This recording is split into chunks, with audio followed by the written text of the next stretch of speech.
Track 6. Listen to an interview with Sally Morgan. Today we're talking to Sally Morgan, a young traveller who has her own travel blog and website. Good morning, Sally. Hi. Sally, your blog is called Round the World with Sally. Tell me, why did you start writing your blog in the first place? Well, I started it about a year and a half ago, just before I left for a 10-month trip around the world. My dad told me to keep a diary so I could remember my adventures when I'm older. He's old-fashioned like that.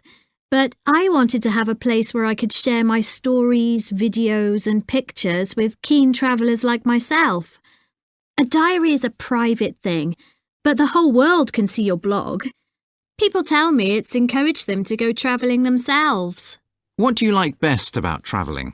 Well, the actual travelling, planes, trains and buses, is my least favourite part. That can be quite boring, actually. What I like is being there. I love learning about as many cultures as possible. I like to know about the food and music, and I'm interested in traditions that are thousands of years old, and the people who still maintain these traditions. Interesting. What was your first travel experience? Well, there's a difference between my first travel experience and my first real travel experience. I mean, I went on holiday with my parents lots of times when I was a kid, but I wouldn't class that as real travel. We never actually stayed long enough in a country to live and breathe the culture. That happened for me when I was a volunteer in Peru for 6 months. Everything changed for me then.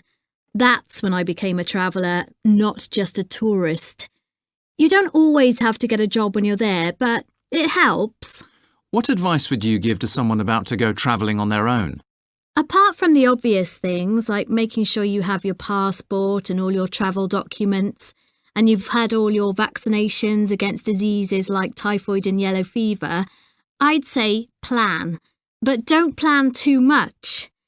Of course, you need to have an idea of what you want to do and know something about the culture of the place, but definitely the best travel experiences happen when you don't realise they're going to happen. Finally, Sally, what are your plans for the future? Well, I finished college this summer where I've been studying tourism for the past 3 years. My dad has his own travel company and wants me to follow him into the family business. But I don't know. We get on fine and it's definitely the line of work I'm interested in, but it's just that I'd rather be my own boss and that's probably what I'll do. The main thing is I need to be able to take breaks for large parts of the year to travel. I'd never be happy otherwise. So I think self-employment is the way I'm going to go.